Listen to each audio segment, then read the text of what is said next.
let's see. So hello everybody. I wanted to welcome you to our first installment of Talking Arts, a virtual meeting place.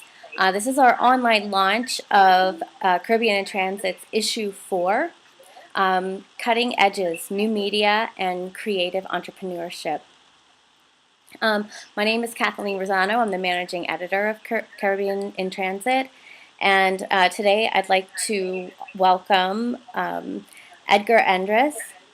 And Edgar is a Caribbean InTransit institutional member. He's a lecturer at the School of Art at George Mason University. And Versia Harris, she's our cover artist and an artist living currently in Barbados. Welcome to you both. We're very glad to have you. So, Versia, I think I'll start with you. Your artwork sort of graces our cover. And I'd like you to talk a little bit about your work process. Why animation and why this animation? Okay, so the idea for my work started with my experience as a little girl looking at Walt Disney animations and kind of wanted to mimic some of the things that I saw on TV. So I wanted to create a character that would go through that same process and kind of take what she sees from Disney animations and kind of layer them onto her life, and how fantasy could integrate itself into her reality subconsciously or consciously, how she would deal with what she was seeing and watch in the TV and outside the TV. So I wanted to do animation kind of like in the same way that, well, a little bit of the same way that Walt Disney started their animation, which was hand-drawn cell animation. So it kind of just took off from there. I would draw everything that I need to draw, like the swan creature. I would draw her and the back and everything, and then I would scan those things and put them into Photoshop and move each layer, put them on different layers and move each piece and take a JPEG of it, and then when I'm finished with all the JPEGs, just put them together and get run through the animation.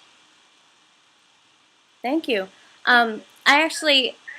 I went and visited your blog on Tumblr, and I was interested in the collection of work you've chosen to put up. Would you like to talk about that?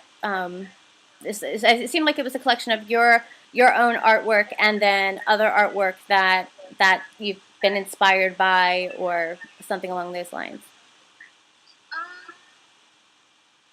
I think my blog is exclusively my work. I don't think there's any other person's work on my blog than mine. And there were basically stills from the animation that I'm doing now. And just when I come across like something I'm doing in my animation and I feel like putting it up, then I would put it on the blog. So it's just a collection of my stuff. I was intrigued. I was talking to Marielle about your was it nothing's happening in the next 10 seconds and then it counted down? Yeah. Can you talk about that one?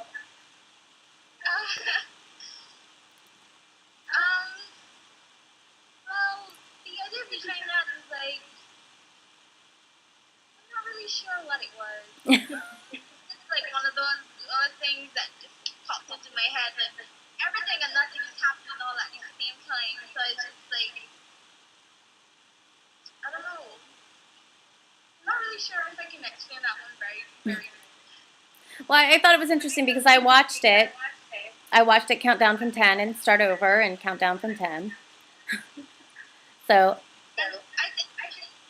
It was also too like how when you tell people to look at something, you can also kids say like, if you say don't think about that classic word, don't think about elephant, then the person automatically thinks about elephant.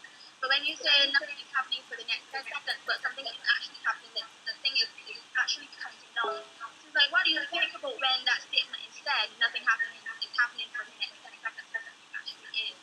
You know, like, I don't know, somewhere along those lines, I just did it. So I want to switch gears just a little. Our co-guest editor, Alana Lockwood, felt like your work actually reminded her, and to have a similar context to a Spanish painter, Ramiro Varo, who was a Spanish painter who was forced to move to Paris and then ended up in Mexico. I don't know if you were familiar. Are you familiar with her work, or do you have any relation to that artist? I just saw her work yesterday, so I didn't really have enough time to really dive into it and see if it has any connection to mine conceptually. But I can see a relation there based on just the anatomy of some of the things that she paints, and just like there's a mysteriousness in it that I find very similar to mine, and like some of the creatures and stuff that she creates, I find that very beautiful and everything. So I would say in that respect, I can see similarities to their work. Yeah, I mean, I wasn't familiar with that artist either, but when I looked it up, I did. It was there was sort of this.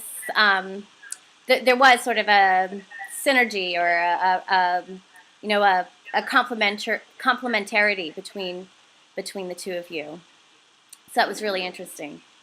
I think we can welcome Dr. Keith Nurse. Hello. Hi guys, can you hear me? Um, uh, Keith is our co-guest editor for issue 4, and he's a cultural economist, and we're very happy to have him join us as well. Keith, I've just been talking to Versia about her work. I'm gonna throw her another couple of questions, and then we're gonna come to you. Okay? Sure, no problem. All right.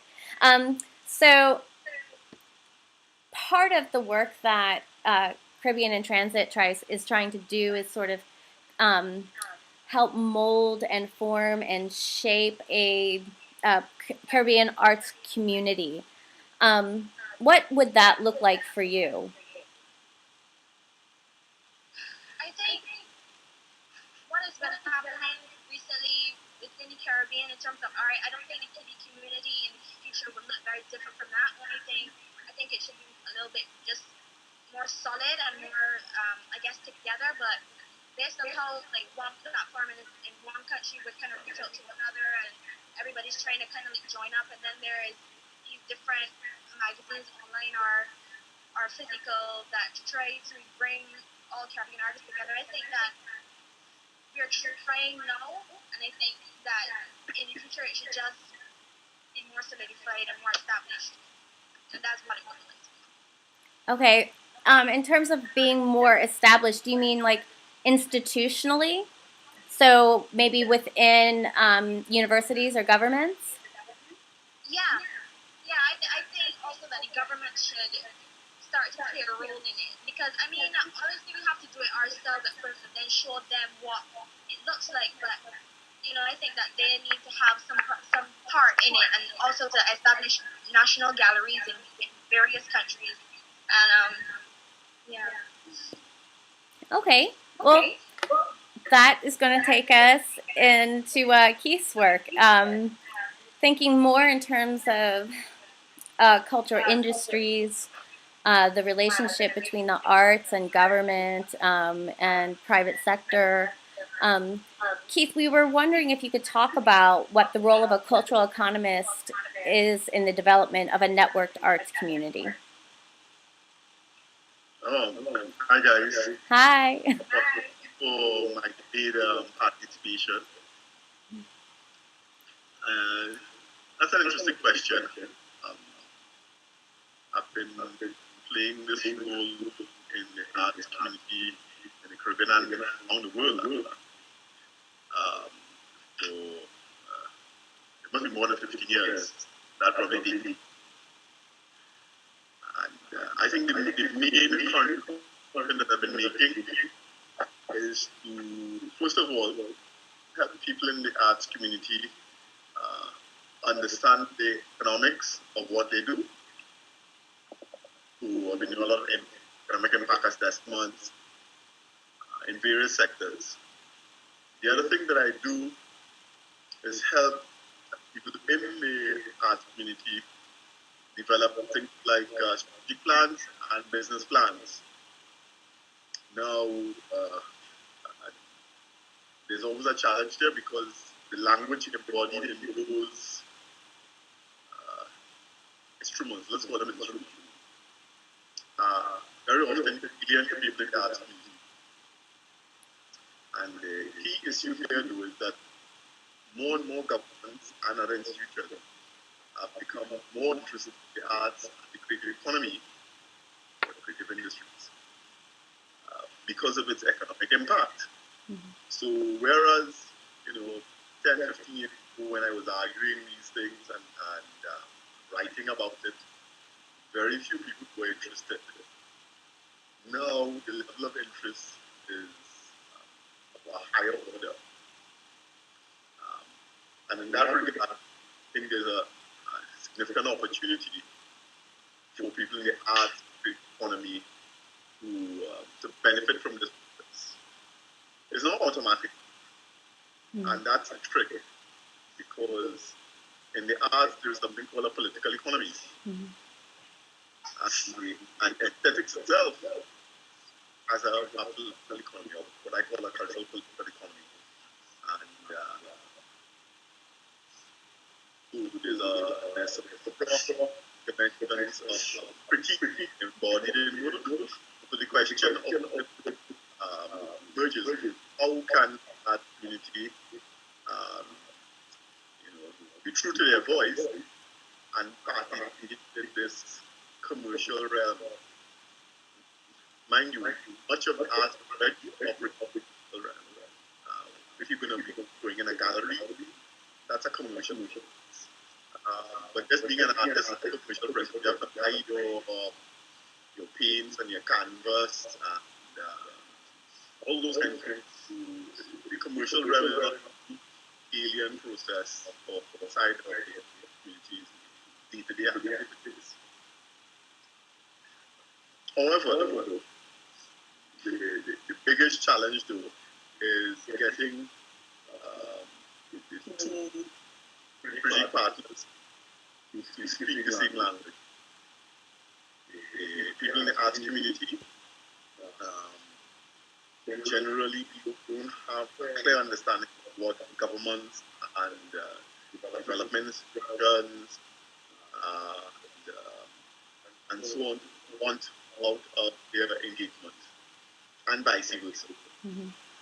And so I think my main role has been to provide a bridge between the two. Because I can speak both languages, and I'm trying to get training people to understand how to interpret each other so that we have a basic collaboration pieces for strategic planning and taking these sectors forward. I know that was a bit of a long-winded response, but I think that covered. I'm going to follow up on that a bit. What would you say the Caribbean culture industry looks like now?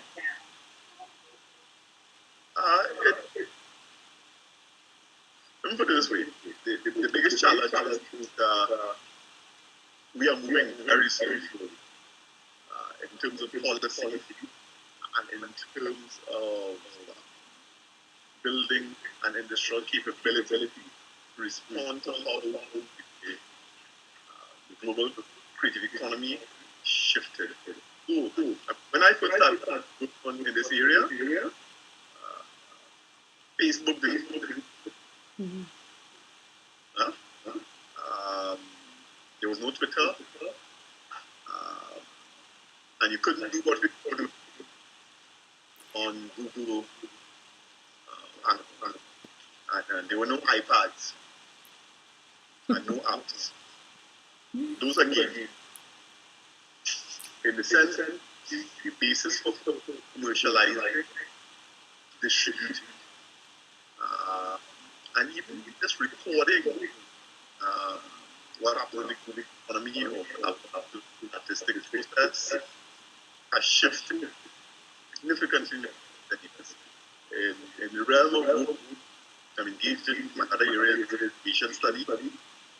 We call it a period of transformation, a period of disruption, drawing on use a Schumpeter. And in the context of creative destruction, traditional product get destroyed or get lost, and new paradigms emerge. We are living through such a process. And the sector that is the most by this process is the creative sector. Not the automotive sector, not the pharmaceutical sector, not the agricultural, the creative economy. And I don't know if people in the creative sector understand that. Hey, Edgar. Yeah. I'm sorry. Sorry, no, Keith. I think we might need you just to turn your mic down a bit. Okay. Because we're getting an echo there. But I'm using my iPad for this, so let me. Okay. Let's try now. Is that better? Yes. Yes. Try. Keep going. Okay. Apologies.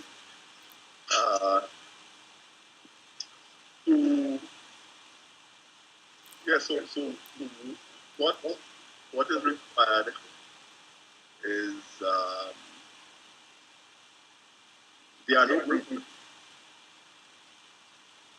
but there's some core things that we could be doing that applies to the sector. So, for example, one of the things I've been engaged in is market incubators with filmmakers in my capacity as the chair of what's called Caribbean Tales Worldwide. Could you repeat that? Caribbean Tales? Is that what you were saying? The Caribbean Tales Worldwide Distribution, Mm-hmm. which is a company that distributes film and audiovisual works. And we bring filmmakers together for an incubator, a market incubator in Toronto, just prior to the Toronto International Film Festival. And that's been fairly successful. Mm-hmm.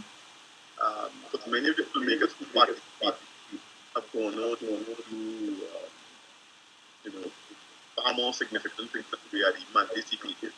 And part of it has to do with the fact that we bring them into the incubator and we train them how to participate in a trade fair, how to market and sell their products Mm-hmm. and services,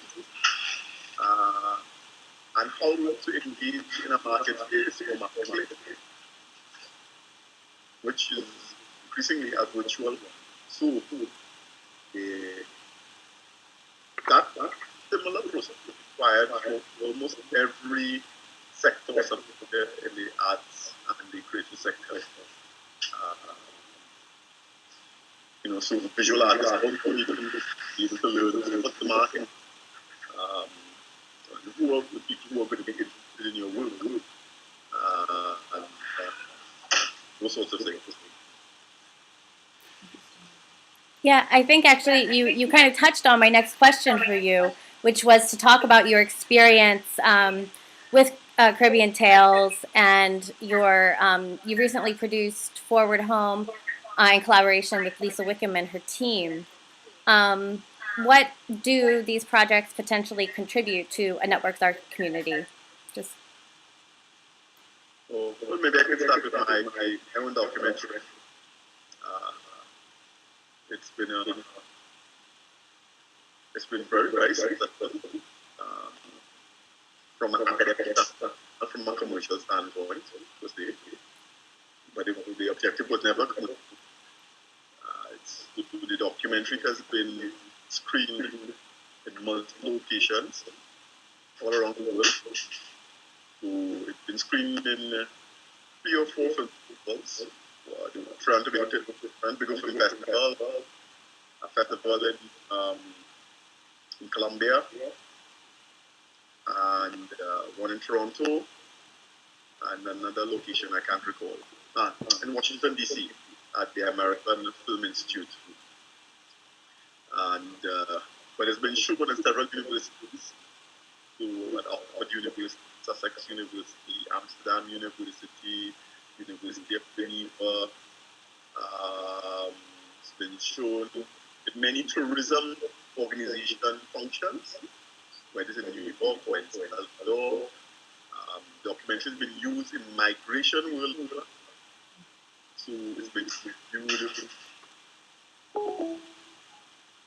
Oh, we lost him. Maybe, Mara, could you try and re-invite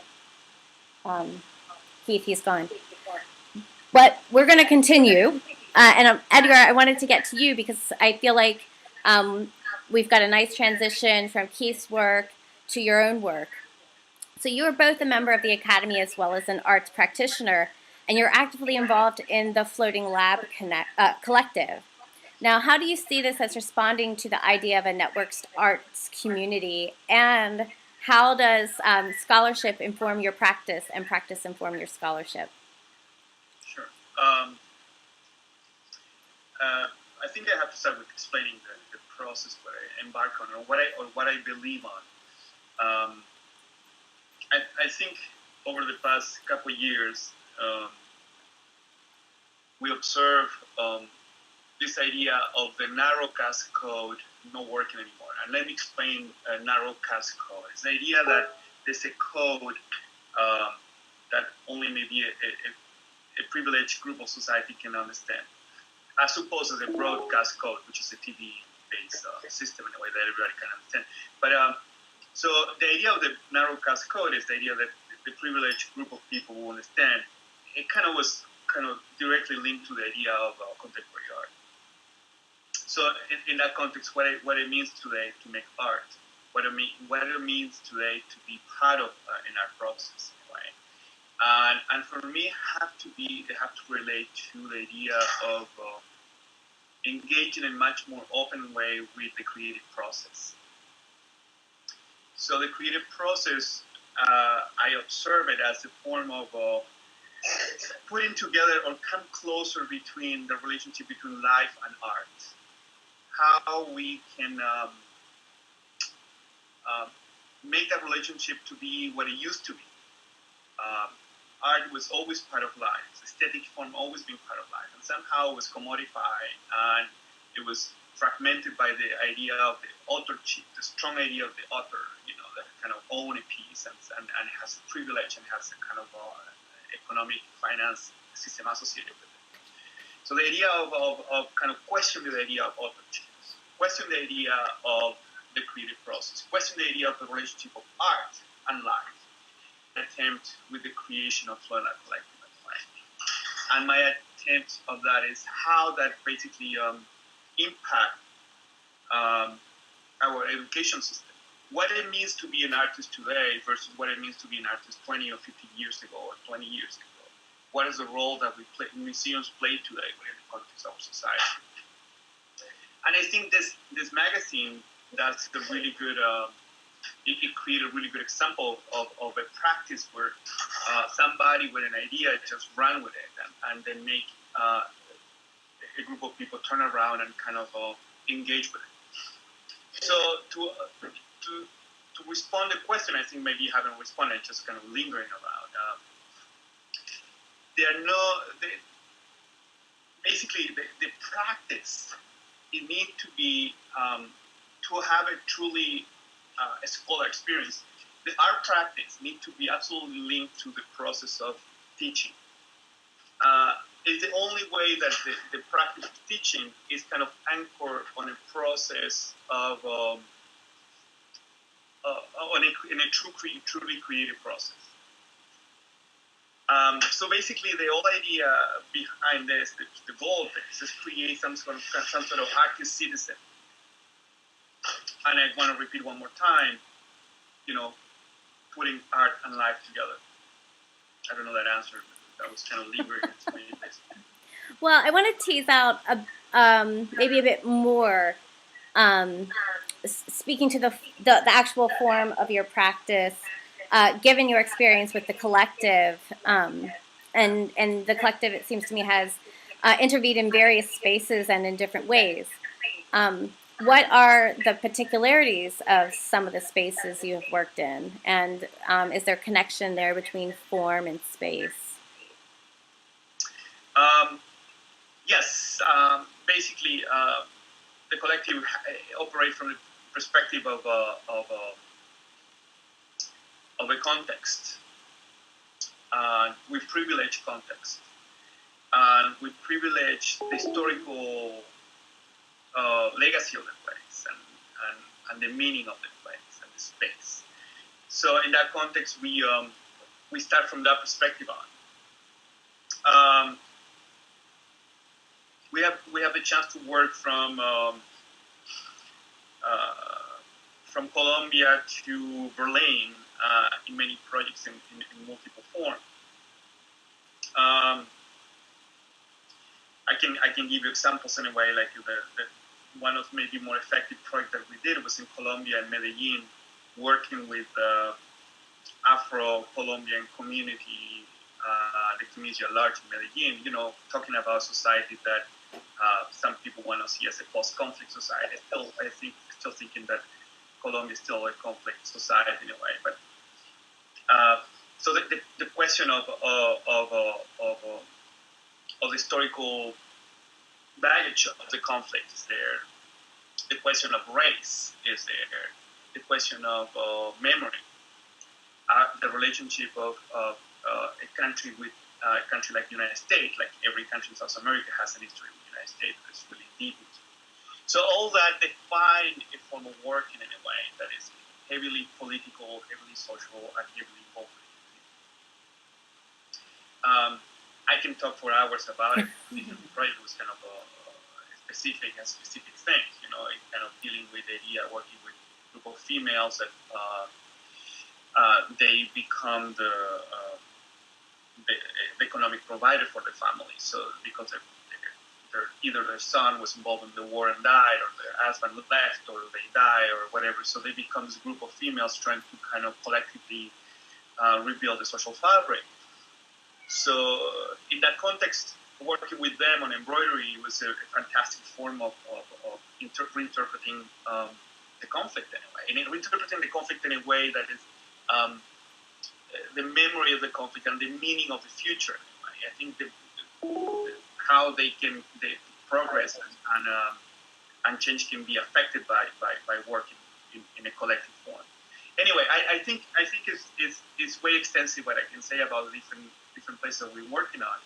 But I just want to leave with the idea of that we participate with the community within the concept within the platform that the community offered to us. We don't impose. We don't go with a post-colonial idea or anything.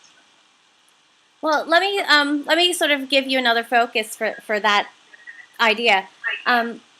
What do you see as uniquely Caribbean that might be engaged in the kinds of processes that you use? So recently, so your recent project, can you talk a bit about that? My recent project. Which one is my recent project? The one with the kids. Oh, wait. Well, Edgar participated in this is me in Trinidad, which is our. Can you all hear Marielle? This is Marielle, our editor-in-chief. Which is the workshop that addresses at-risk youth, and we did it with Belmont Boys High School, and essentially Edgar took them through a process of using mobile phones to create positive imagery of themselves, and it was a process of editing and envisioning. So, did you get that? Can you give me a quick? The project you did with Marielle, using the mobile phones. So we did this project that I thought was kind of quite effective, but it needs follow up. Of course, it's like everything. I think that's the nice thing about this type of artwork. As you work in a network community, you need to keep the network going, and you need to keep the relationship building. And I think that's kind of one of the problems about working with community. People just come and go. I don't think we can work in that context anyway. And that's one of the bigger dilemmas and problems and conflict about working with community today. As working with community become trendy, that we establish some sort of relationship with community. We go and do in our project, and then we leave as an artist. Right? So I think the idea of having institutional support to a new form of art is important that the institution hasn't really absorbed it. Still thinking about we produce something, we put on the wall, and that's it. Anyway, the project there was is a project that relates to first the context of a group of kids working in Trinidad, and that they want to kind of express some of their own visions, emotions, and feelings about the context where they are part of it, and using the resources available. And that's something that is quite important in a way. It's kind of done. It's easy to come with a different country with different technologies and then kind of apply to it, and then kind of. But how we created with the community a language, a grammar that kind of deal with the issues of the community. And that's the beautiful thing in a way. When you work with the communities, that you're creating a form of relationship and a language. You're creating bridges and spaces in a way that is only maybe sometimes deciphered by the community itself. And that is very interesting and at the same time is complex. The work there was created in order to kind of deal with issues of violence in a way, and the image was collectively made, and as an image that can function in the public space as a metaphor to express a form of a violence, but in a way that kind of also propose some sort of a positive look on that. Like collectively, we can achieve change in a way, and one step at a time. I think it has a collective positive feeling in a way. Anyway, I don't know that answer. Well, I think we're actually I think we're doing pretty well in terms of I'm following your lead here, or maybe you're following mine. But we want to think about what it might mean to be a networked arts community. And so sort of going back to what Keith was saying about using social media, Facebook, Twitter, Google, what is the potential of your particular art practice for stimulating a networked arts community in the Caribbean? I think building. I think where we're getting there. Sort of, you were talking about building bridges. How do you maintain those bridges, essentially? Well, that's been hard in some ways, and there's two things that the institution of art doesn't do well yet. One of them is respect collectivism. The institution of art is gonna attempt to put a single authorship in the system rather than kind of put the collectivism. They're gonna assign this to a person. I don't know that if you notice, and every time I go to a show in a museum or in a gallery, they want to put my name or NA instead of the collective process. And I think they have a hard time dealing with that. That's one thing. And the second thing, relating more to your question, is the institution of art doesn't take into consideration the effect and the relationship that artists establish with communities.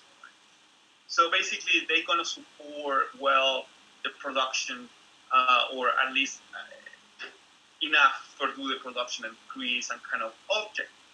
But they don't support well the effect that the artwork has on the community and how the community now can, with that experience, grow into other domains.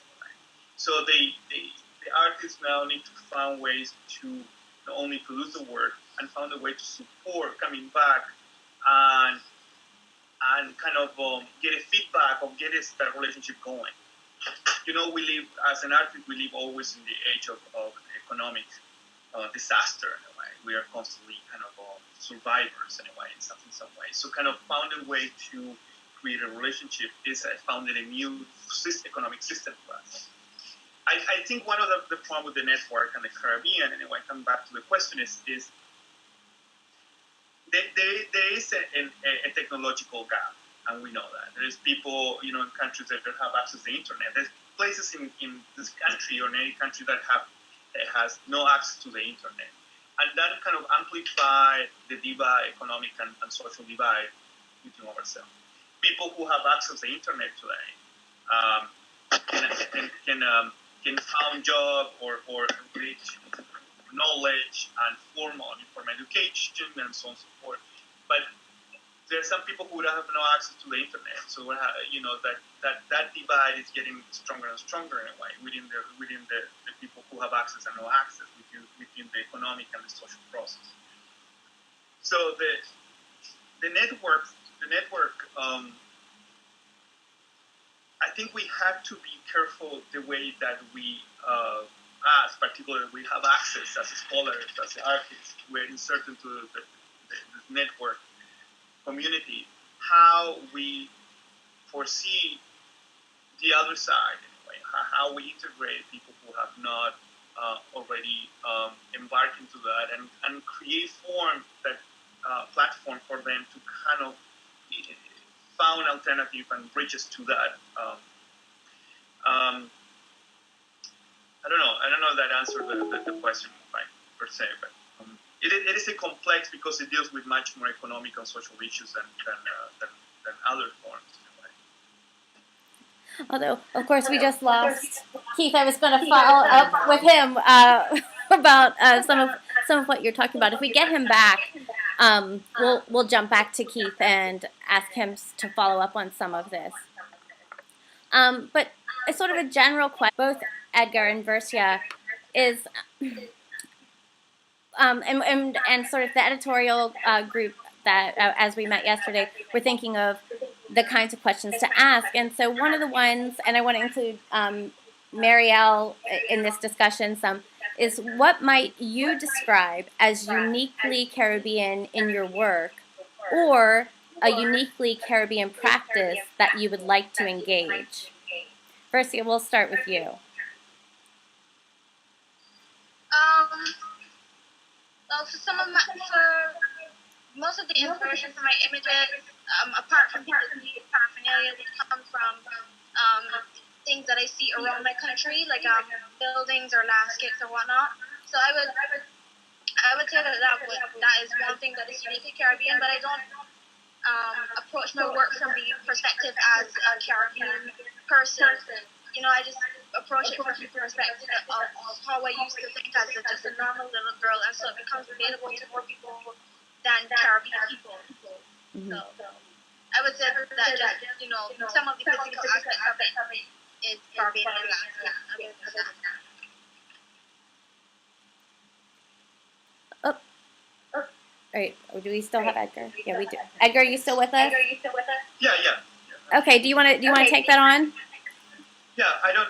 Well, I have projects that relate directly to the Caribbean, but it's a complicated question in a way. Mm-hmm. Because which one is the Caribbean anyway? What Caribbean are we talking about? And that's kind of a scholar question in a way. What Caribbean are we talking about? The one from books, from literature, or the one in Haiti, or the one in Trinidad and Tobago or Barbados? Use a completely different Caribbean experience. But if I want to take something Caribbean, if I want to use some Caribbean kind of element in aesthetics, it will be this idea of the insular global. And for me, the idea of how we experience in the Caribbean is synecdoche of a social fabric. And I mean with the insular global, the idea of within the isolated effect of geographical determination of an island, we can experience a global phenomenon in a way. From colonial times to historical processes of our planet to our conflict of the social fabric, we didn't confine within this insular element. So the insular global for me is something that I found distinctly Caribbean, and that kind of reflects somehow in the work that we do as a collective and in my practice. Okay, we have Keith back. Keith, I was just getting ready to cut to you. Um, so just before we lost you, Edgar was talking to some degree about access to technology, how you might build networked art communities. And I wanted to follow up with you is in thinking of what are you hoping to see in the Caribbean for entrepreneurs specifically operating in the arts economy. You mentioned in your introduction of this issue of Caribbean in Transit that that we address, or you're seeking to address. I'm going to quote you here: the intersections of globalization, diasporas, hybridity, and the visual aesthetic. So I'm just wondering if you could speak to these intersections and what forms they are taking. So that's kind of a lot, but Yeah, that's a big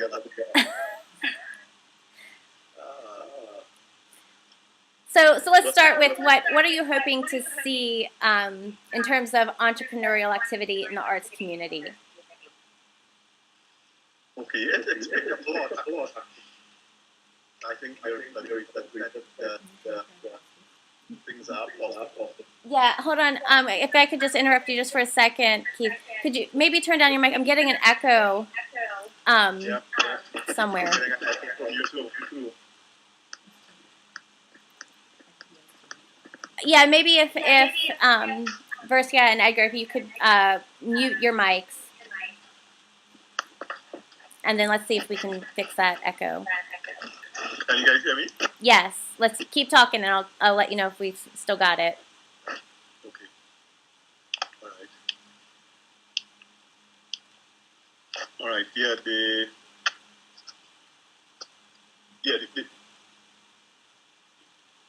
While we've been moving really slowly, by that I mean that bit by bit our governments are getting on board. So here in Barbados, they have just recently concluded a cultural industries bill, which is good. Mm-hmm. But the point I've made, which a lot of people aren't too happy with, is that the cultural industries bill would have been good 10 years ago. It doesn't really grasp the issues of intellectual property really well, nor does it really fit in with the way in which more work is done collaboratively. Mm-hmm. So the previous speaker made a really interesting point, I think, about how the new open processes and open access approaches to getting things done are not being captured by these institutions. So they are way behind the curve. So the governments are now interested, but they're coming up with policy instruments that are, not necessarily forward-looking. And it's not just governments. Last week I was in Paris speaking at a UNESCO meeting to discuss the 2005 convention, which looks at cultural diversity and promoting the creative sector. And that particular convention also has the same kinds of challenges. So it came into being in 2005. It doesn't mention or deal with intellectual property except in the preamble.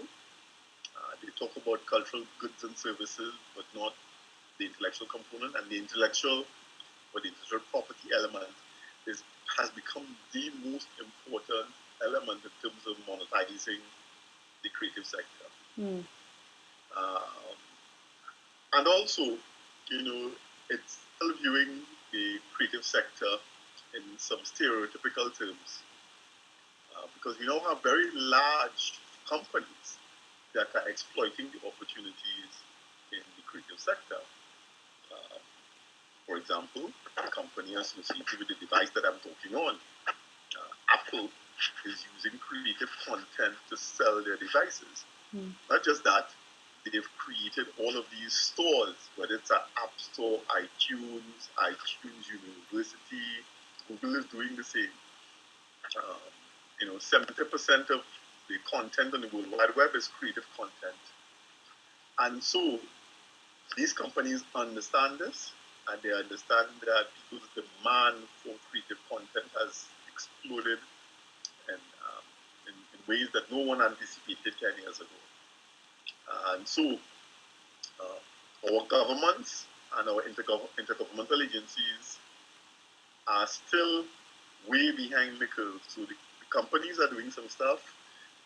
Then you have artists who are trying to somehow make sense of all of this that's happening. And they tend to get squeezed in the process. And so a lot of my work is trying to help people in the arts community extract higher levels of benefits for themselves from all of this. So here in Barbados, I'm working with the theatre arts community to help them with a strategic plan of how they could improve their circumstances. And at a standard, my experience with them has been a standard one, which is the first thing I asked them was, so how many members do you have? What kind of productions have they done in the last few years? What's the size of the audience? Or who is the audience? Meaning what age profile? What are the venues? What's the capacity of the venues? And I asked, several of these questions. And the answer to all of them is, well, we don't know. I think Marielle had a question she wanted to jump in with. Yes, I was just wondering, we talked about the... And, these might sound like really mundane questions, but what it means is that people in theatre arts community here in Barbados and in other sectors all around the Caribbean actually don't know what obtains in their sector. They don't know how many people are employed in the sector. They don't know who are the audiences. They don't know if they're doing better this year than they did 10 years ago. Okay. I'm going to interrupt you for a second. I think Marielle wanted to throw in some comments or thoughts. I just wanted to bring in the whole notion of creative entrepreneurship, because we're talking about different groups, the theatre groups and the artists, the role of governments and intergovernmental agencies and whatnot. What do you think is the role of the creative entrepreneur separate to the artist? Oh, was that a question directed at me? Yes. Sorry, I was just trying to turn up my volume at the same time that I heard something about the distinction between the artist and the creative entrepreneur. Okay, so she's going to go again. Yeah. No, that's a really important point.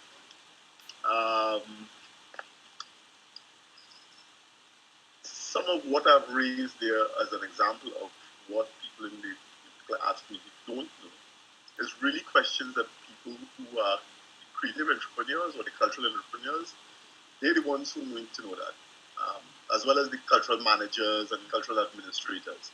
Artists don't have to know this. Artists just have to know how to make art. That's their principle, that's their core training, that's their core set of capabilities. That's what people want from artists.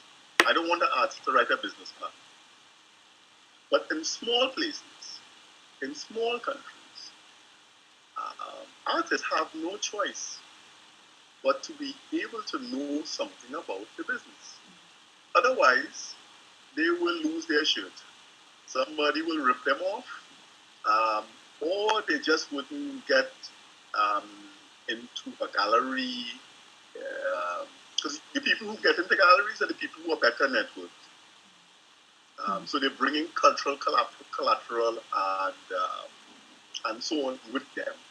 If you come from a poor community and you didn't go to the right schools, how do you position yourself into those galleries and into the museums and other art spaces? Because you have no cultural capital, then you have to create that. And so there's a political economy built into that process, which often we kind of sidestep. We think that, well, you don't need to do that. Well, all the artists who, particularly visual artists, who I know do really well, with few exceptions, come from the middle class, from the global middle class. and they have access in a way that if you're not from the global middle class, you don't. So the art process is not untainted. The art itself is not pure. It links into a political economy process. So how do we ensure that there is a democracy in the process so that multiple peoples and multiple locations are accessible? And so the work that I do is really about trying to, if you want to call it, it's a very much of a cliche, but level the playing field. But also to make sure that people understand that it is a playing field, that there are rules to the playing field, and you have to understand the objectives of the game. So I don't know if that answers Mariel's question, but I hope it does.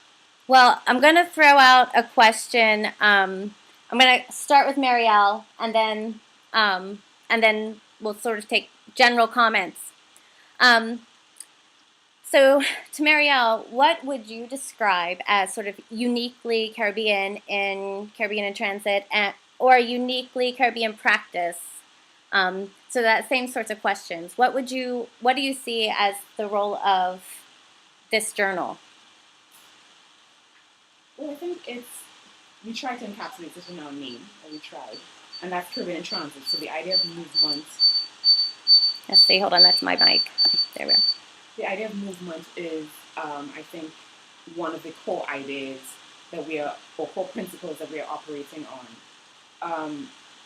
And that idea of movement, again, it both captures the global local dynamic that new media. Are you hearing her? They're not hearing you. Are you hearing me now? Oh, right. Okay, we're gonna try that again. All right. So what I was saying is that what we see as uniquely Caribbean about our practice is based on the core idea of our name, which is InTransit. So movement is a core characteristic, I think, of most, if not all, Caribbean peoples. And we try to, I suppose, mirror this in the way that we operate, both, in creating virtual and physical meeting places, but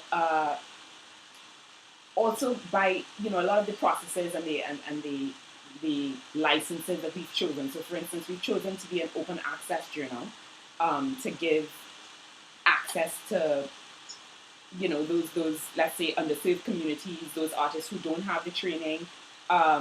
We give them a platform for showcase, as well as a platform to explore what is going on out there in, both at the secondary and tertiary level institutions that they would normally have access to. The whole idea of licenses comes into this because we use a Creative Commons license, which again I think mirrors the idea of collaborative practice, or supports that idea, and also allows people to gain from our content without having to purchase it. So, there are a lot of different dynamics to what we're doing. We're doing workshops, again, in different spaces. And we're trying to kind of help these underserved communities tap into international platforms as well. So I want to leave it there and kind of open the comments to other people. Okay. So, yeah, I would like to invite any of you, or I would like to invite you to either engage with what Marielle has just presented. Sorry? Can't hear you. Hold on. Hi guys. There we go. I'm back. Unfortunately, I have to run. Oh, okay. Well, thank you, Keith, for giving us some excellent, putting together this excellent issue of the journal. We thank you for that work and for your insights today. No, it's my pleasure. Good to hang out with you guys. So we'll get this perfected. We'll get this whole format down, and yes, we hope to work with you again. Okay, perfect. Okay, all the best. Thank you. Bye. Thank you. Bye. response to Marielle, I think the journal does contribute to a kind of an open platform and an inclusive one that celebrate something that the dominant culture has tried to kind of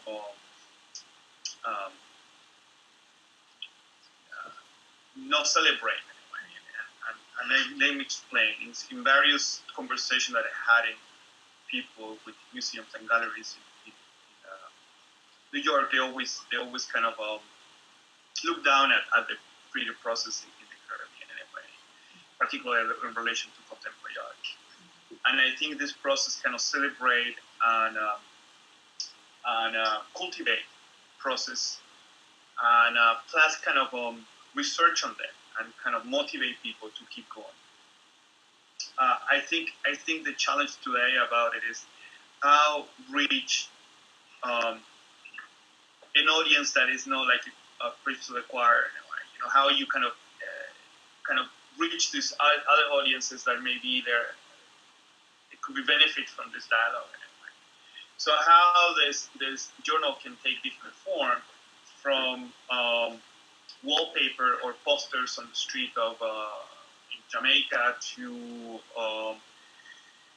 new media platform to mobile museums that move on, I don't know, let's dream about it. It's a boat museum that move around the Caribbean anyway. How this can be the seed for we think about the creative process, all inclusive, dynamic, and scholarly oriented.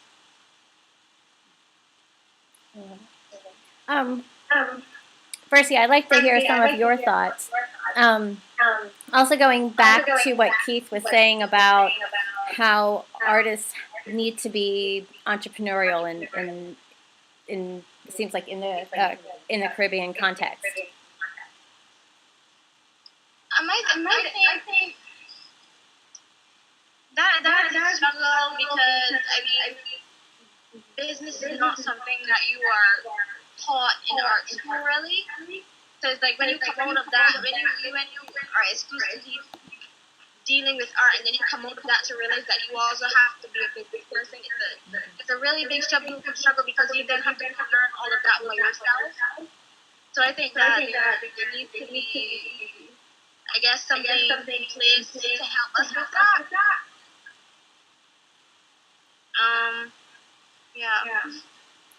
Yeah, so that would get back to, in some ways, what Keith was talking about and what Edgar's talking about too, about the need to know about what opportunities are available, and then also how to create opportunities. Sorry, can you say that again? Because you're echoing.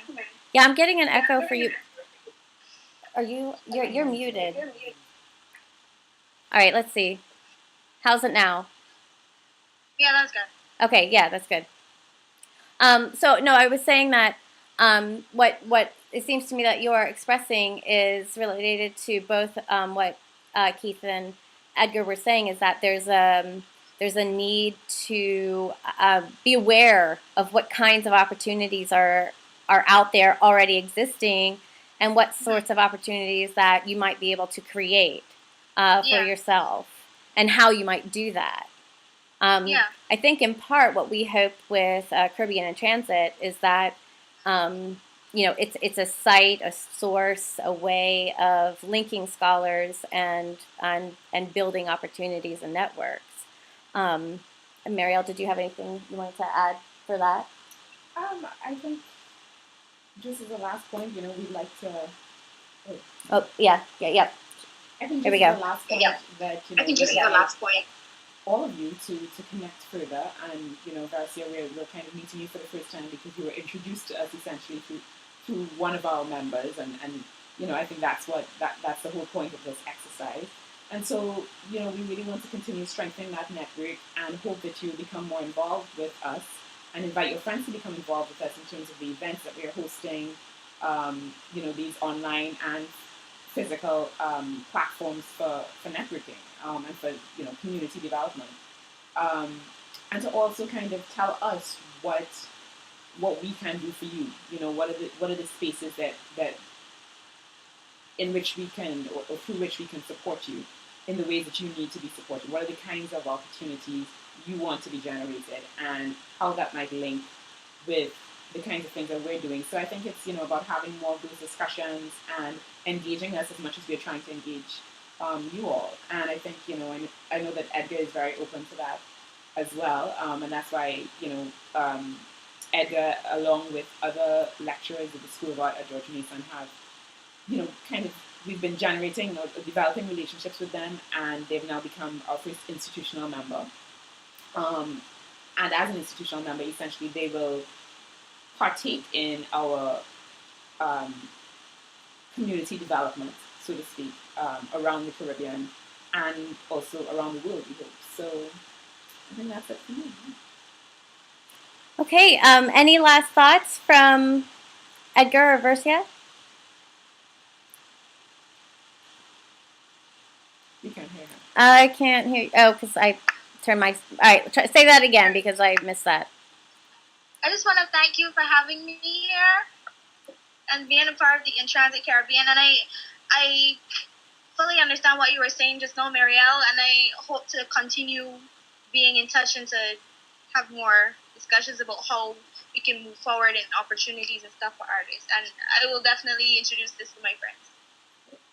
Well, thank you for submitting your work and allowing us to publish it. Edgar, was there any? Yeah, I think this is this is the important. This is important dialogue to have. To keep going in a way. This type of dialogue in a way, and keep going with a project that that's at times seems really hard because the economic process, because the money behind, because what entitled to it. But I think this is a really relevant and important for the dynamic, the cultural dynamic of a region in a way, and the impact that it can have is tremendous. I think what maybe InTransit need to think about is the mechanism to the entrepreneurial aspect of the InTransit. That how maybe with a group of people that you have around, think about how to make it sustainable and how to make it more accessible and more dynamic. I think it kind of is reaching a moment where you create critical mass with InTransit, and maybe you need to fall into the next stage and can come to the kind of more in a new advanced stage in a way, and ask even larger question about it. How we if we question the idea of creativity process, the Caribbean art, the entrepreneurial, how the InTransit can reflect that itself as a magazine, as a cultural producer. And then maybe this is a moment in a way. It's a moment that having this dialogue can kind of launch to a new perspective. I think this is something that I think is really relevant and important. And I think you are at the edge to kind of go on that way if you found the right people kind of help you in this process. I'll be happy to be part of this, and anyway, I just want to thank you for the invitation, and I think this is fantastic. All right. Well, thank you for your participation and your insights today. Anything else, Maria? Yeah, thanks for that. That offer to be a part of this, because I think listening to what you have to say about developing kind of a contemporary movement in that sense, and thinking about how then the form of the journal translates into new media or translates into artistic practice is something that I've been entertaining but haven't been able to flesh out. And I've been very excited to have Katie join us as our managing editor, and Stacey Kamabach getting more involved with us as well, because we finally have like a core team here that can really energize the project, and we are really at that stage of kind of shifting our dynamic and moving to another level, because we've just yesterday actually received our incorporation as a nonprofit in Virginia, and will be incorporating in Trinidad as well as a branch. And we are, just in the process of kind of formulating and fleshing out our business plan in terms of, the kinds of projects we want to do and how we want to, not just be an experimental platform, but be a contemporary arts platform that, again, bridges the gap between academia, academia and scholarship, political economy in terms of the, the intergovernmental agency. We actually have a presentation at the OAS this evening, and an artistic practice. So, Could you say what the OAS is? The Organization of American States. So, so we really are at an exciting juncture, I think, and we really invite Versia and her friends and Edgar. We welcome you all. Welcome your deeper engagement. So, thank you. Okay, well, I think we will conclude our very first Talking Arts. Thank you to our participants, Versia, Keith, and Edgar, and we hope you'll join us again for next time. All right. Thank you very much. So long. Bye.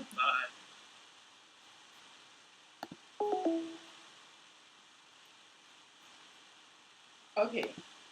So